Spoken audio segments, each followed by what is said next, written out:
शिवधारा, जय जय शिवधारा। दुनिया में कोई कितना सफल हुआ, किस भी फील्ड फैकल्टी में कितना सक्सेस हुआ, यह कहीं तो भी उसकी स्ट्रेंथ पर, उसकी शक्ति पर आधारित है। वह आजकल जमाना इतना नहीं रहा कि शारीरिक शक्ति की ज्यादा आवश्यकता पड़े। जहां शरीर इसलिए स्वस्थ चाहिए, हेल्दी चाहिए कि हमें इस बॉडी से, अपने तन से बहुत काम लेना है, और यही माध्यम है संसार में सफलता पाने के लिए, कामयाबी के लिए, और यही आध्यात्मिकता के लिए, रूहानियत के लिए भी जरूरी है। इस दृष्टि से शारीरिक स्वास्थ्य जरूरी है, लेकिन ज्यादा शक्ति नहीं। हाँ, ज्यादा कमजोरी भी ना हो कि आदमी चल न पाए, जल्दी थक जाए, जल्दी जल्दी बीमार हो जाए।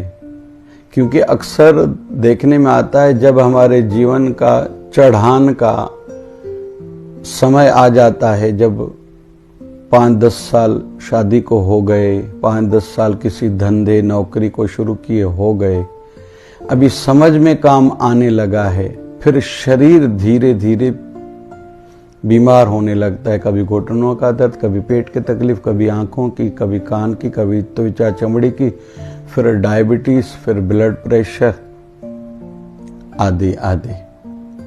तो शारीरिक शक्ति तो आवश्यक है ही है, लेकिन बहुत ज्यादा नहीं। उससे ज्यादा जरूरी है बौद्धिक और मानसिक विवेक खुला हुआ हो, जगा हुआ हो। किस टाइम पर मुझे क्या करना चाहिए, कितना करना चाहिए, कब तक करना है, गति स्पीड क्या हो। फिर जीवन में जैसे स्पीड ब्रेकर रोड के लिए, गाड़ी की सुरक्षा के लिए, प्रोटेक्शन के लिए आवश्यक माने जाते, वो भी हो। जितना काम करना जरूरी, उतना आराम करना भी जरूरी है। यह बात भी ध्यान में रहे। फिर धीरे धीरे कब स्टार्ट करना है, कैसे स्टार्ट करना है, या जैसे तैसे भी स्टार्ट कर देना है, यह भी एक महत्वपूर्ण बिंदु है। अभी यहां तक हो गया। फिर हर समय जागृत रहना, विशेष तौर पर जो सत्संगी है, मैं तो उनको कहूंगा, जैसे एक सैनिक है, फौजी है, वो सोया हुआ है, उसको हर समय ऐसा सिखाया जाता है, आप जंग के लिए तैयार हो। आधी रात को आपको उठाया जाएगा, उस समय आप ऐसा नहीं कह सकते पहले सॉक्स ढूंढूं, शूज ढूंढूं, पहले मुंह तो धोऊं, ब्रश तो करूं, गन ढूंढूं, गोलियां ले लूं, टोपी पहनूं, फिर मैं लड़ाई लड़ूंगा। नहीं भैया, इतना समय आपको मिले या न मिले, दुश्मन देगा थोड़ी आपको इतना टाइम। आपको तो सोते में भी जंग के लिए तैयार रहना है। वैसे ही जो आध्यात्मिक यात्री है, विशेष तौर पर उनको सदैव हर प्रकार की परिस्थितियों को फेस करने के लिए, कितना भी आपातकाल आए, कोई भी दुखद फोन आ जाए, या किस प्रकार की सेवा का अवसर मिल जाए, और गुरु की ओर से जो परीक्षाएं, फिर आध्यात्मिक यात्रा जो स्पीड से कर रहा है, उसको तो कई प्रकार की परीक्षाओं से गुजरना पड़ता है। पता नहीं कौन सी परीक्षा सामने आएगी, वो उस समय थोड़ी समझेगा केवल कि अभी मेरे गुरु महाराज ने, मेरे प्रभु ने मेरे लिए क्या रचना रची है। नहीं, उस समय करना है तो विवेक जगा हुआ हो। मानसिक तौर पर भी पहले तो ये जो सामने परिस्थिति, हालात आए हैं, या कोई बात आई है, कोई घटना घटी है, इंसिडेंस घटा है, तो ये क्या है, और फिर खुद की कसौटी पर देखना है, मैं वहां कहां खरा उतरता हूं। किसी को हार्ट अटैक आ गया, मुझे अभी क्या करना चाहिए, इसके लिए अभी क्या करूं, जब तक डॉक्टर के पास पहुंचूं, इसको लेके जाऊं, व्यवस्था नहीं है, अरेंजमेंट नहीं है गाड़ी की, क्या करूं। ऐसे हर प्रकार की परिस्थिति के लिए, भगवान न करे कोई कलंक लगे। कलंक तो भगवान श्री कृष्ण को भी लगा था मणि चुराने का, लेकिन भगवान फिर कमजोर नहीं हुए थे। सतर्क राजा जो राजाओं की सभा में मणि लेके आए थे तो उसको बार बार दिखावे की कोशिश कर रहे थे। ठाकुर जी हंस पड़े थे।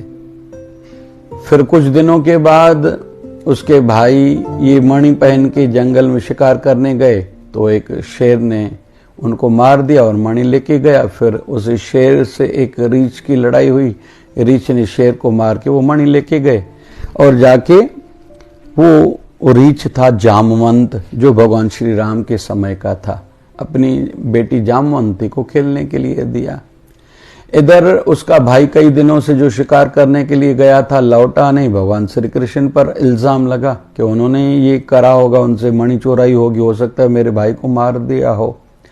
फिर भगवान कृष्ण चुप करके बैठे नहीं, पता किया कहाँ गया था। वहां पहुंचे तो देखा शेर मरा पड़ा है। फिर धीरे धीरे वहां रीछ के पैर थे, जाके उसकी कुटिया तक पहुंचे और जामवंत से वो मणि वापस लाए थे। आके सतर्क राजा को दिया। उसने क्षमा मांगी और कहा था मेरी बेटी सत्यभामा से अगर आप विवाह करोगे तभी मैं मानूंगा आपने मुझे माफ किया है। तो भगवान के ऊपर इल्जाम लगा, भगवान चुप करके बैठे नहीं, उसके लिए प्रयास करा, कोशिश करी और अपने ऊपर लगा हुआ कलंक मिटा दिया। ऐसे हम सबके साथ भी हो सकता है। सहन शक्ति का ये अर्थ नहीं है कि चुप करके बैठ जाएं या केवल समय पर इंतजार नहीं करना है, समय खुद ही ठीक कर देगा, करता है, लेकिन जो अपने हाथ में वो कर्म भी जरूर करें। तो विवेक जगा हुआ हो, नींद में भी पड़ोस में कोई घटना घट जाए, परिवार में कुछ हो जाए ऐसा कम ज्यादा, कभी कभी घर में कलह क्रोध का वातावरण बन जाता है।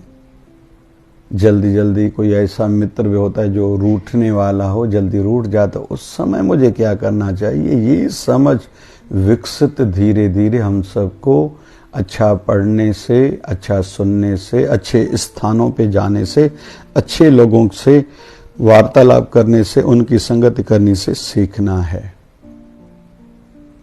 फिर एक शक्ति आर्थिक भी है। आर्थिक का मतलब ज्यादा पैसा इकट्ठा पाप करके नहीं है।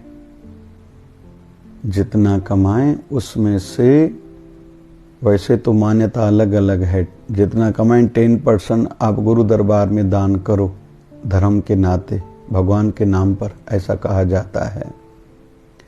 फिर 20 से 40% तक थोड़ा साइड भी करो। आपकी इनकम जितनी भी है, जितना भी कमाते हो, लेकिन साइड जरूर करो। मैं तो अक्सर कहता हूं माताओं को, घर में 2 डब्बे ऐसे बनाओ जिसमें रोज पैसे डालते जाओ, खोलना नहीं। एक धर्म के लिए, जो गुरु के लिए, गुरु दरबार में दसवंत 10% दे के आओ, सेवा कार्यों में कभी गिनना नहीं, खोलना नहीं। दूसरा आपातकाल के लिए रख लो, जब आपातकाल कोई आए तो वो पैसे आपके काम आएंगे, इमरजेंसी के लिए। तो आर्थिक भी शक्ति है, फजूल खर्चे से खुद को बचाएं। पैसा इनकम बढ़ रहा है तो खर्चा नहीं बढ़ाना है, थोड़ा जमाओ, एसेट्स कोई प्रॉपर्टी खरीद कर लें, तो ये भी एक शक्ति है। और साथ साथ में हमने रिलेशंस कितने बनाए हैं, आवश्यक अच्छे लोगों से जितना हो सके रिलेशन बनाएं, लेकिन उतना बनाएं जितना निभा सके। हमारे अपने भी ऐसे हो सकते हैं जो फजूल के कामों में दिमाग लगाने वाले हों, उनसे ज्यादा रिश्ते बनाने की आवश्यकता नहीं है। रिश्ता उनसे बनाएं जो जरूरी है। पुराने रिश्तों को भी छोड़ना नहीं, तोड़ना नहीं, लेकिन थोड़ा ध्यान तो रखना पड़ेगा। जिसकी संगति में जाने से शराब की लत न लग जाए, जुआ की गलत आदत न खुद में पड़ जाए, नॉनवेज खाने की न लत लग जाए। ये तो हर किसी को जागृत रहना पड़ेगा। दूसरा समय देख के जाओ, जो खुद ही क्रोधी है, गुस्सा करने वाले, हमें क्या उनसे सीखने को मिलेगा। थोड़ा जागृत रहना है। तो अच्छे रिलेशंस बढ़ाएं। फिर ज्ञान शक्ति, धीरे धीरे आवश्यक ज्ञान जरूर बढ़ाएं। जिस भी क्षेत्र से हम लोग हैं, गृहिणी है, माता है, घर के काम वाली, तो घर के संदर्भ, घर को कैसे चलाया जाता है, बड़ों के साथ कैसे व्यवहार किया जाता है, खुद की आयु जितने पद जितनों के साथ कैसे हमारी मित्रता हो, हंसने का स्वभाव हो, काम ज़्यादा सामने आ जाए तो हमारा मन घबराए नहीं। बहुत से लोग जल्दी घबरा जाते हैं, उनको काम करना जान पे आता है, ये आदतें अच्छी नहीं हैं। फिर नए व्यंजन बनाना, मधुरता हो, घर का वातावरण अच्छा बनाए रखना, छोटों में अच्छा उत्साह भरना। फिर स्टूडेंट है तो मैं पढ़ाई कैसे थोड़े पढ़ने से ज़्यादा सीखा जाता है, ये भी सीखना है। पढ़ाई का ज्ञान तो बढ़ाना ही है, और थोड़ा थोड़ा एक्स्ट्रा आवश्यक भी सीखते जाएं। पुरुष लोग थोड़ा राजनीति के संदर्भ में भी जानकारी रखें, धर्म की तो जरूर जानकारी हो। मुझे आचरण में कैसे कैसे खुद में बदलाव लाना चाहिए, क्या क्या मुझ में कमियां हैं जिसको सुधारना चाहिए। रोज सत्संग कथा अपने गुरुदेव की, संतों की सुनता हूँ। आयु बढ़ती जा रही है, मेरी जिंदगी का एक एक सेकंड कम होता जा रहा है। इस समय का सदुपयोग करना है, खुद में आवश्यक बदलाव जरूर करना है। भक्ति बढ़ानी है, सेवा बढ़ानी है, सत्संग कथा से मन को जोड़ना है, ध्यान में ज्यादा बैठना है, खुद को तनाव मुक्त रहने की सीख भी मुझे चाहिए, शिक्षा चाहिए। हंसता हुआ रहूं, मुस्कुराता हुआ चेहरा हो, दिल में प्रसन्नता हो, दूसरों के लिए सद्भाव हो। मेरे कुछ कहने से, मेरे कुछ करने से दूसरों को लाभ पहुंचता है, वो मैं जरूर करूं। सदैव खुद को सेवा के लिए तैयार रखूं। तो ये ज्ञान आवश्यक है। मित्रों के साथ, दोस्तों के साथ अच्छा मेरा रिश्ता हो, पड़ोस में मेरा अच्छा रिश्ता हो, लोग अच्छी तौर पर मुझे याद करें, मान सम्मान ज़्यादा दूं कि मुझे भी मान सम्मान मिले, सम्मान भरा जीवन हो। यह ज्ञान भी एक शक्ति है, और भजन भी एक शक्ति है, आध्यात्मिकता भी एक शक्ति है, जिसके आगे प्रधानमंत्री भी फक्कड़ साधु के आगे झुकता है। आध्यात्मिकता वो शक्ति है। आध्यात्मिकता में जो सिद्ध पुरुष हुआ वो जीते जी तो अमर है, शरीर त्यागने के बाद युगों युगों तक अजर अमर है। हम में से किसी ने संत रविदास को नहीं देखा, संत कबीर को नहीं देखा, संत गोरा कुंभार को नहीं देखा, संत नामदेव महाराज को नहीं देखा, संत तुकाराम, संत तुकड़ो जी महाराज को किसी ने लगभग नहीं देखा होगा।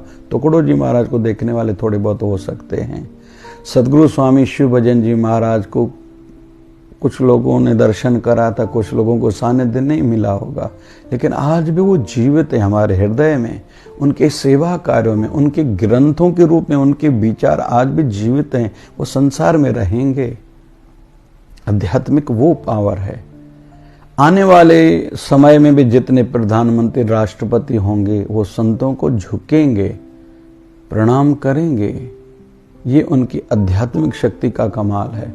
लेकिन जो बीते हुए प्रधानमंत्री, राष्ट्रपति, उनकी मूर्ति के सामने कोई प्रार्थना नहीं करेगा कि आप हमारा दुख दूर करो। ये है आध्यात्मिकता का पावर। इसलिए आध्यात्मिक शक्ति भी खुद में बढ़ाएं कि हम कहीं जाएं, कहते हैं कि या तो ऐसा कुछ काम करो कि आपका नाम हो जाए, या तो खुद को ऐसा बनाओ कि आपका नाम लेते ही किसी का काम हो जाए। तो ये है आध्यात्मिकता भी एक शक्ति है। तो ये शक्तियां बढ़ाएं। ऑनेस्टी भी एक, ईमानदारी भी शक्ति है। हमारे गुरुदेव 1008 सदगुरु स्वामी शिव भजन जी महाराज कहा करते थे, ऐसा जीवन जियो कि भले आपको आपके शुभ कार्य याद न हो, लेकिन इस संसार आपको युगों युगों तक याद रखे और आपकी यहाँ भी जय हो वहाँ भी जय हो।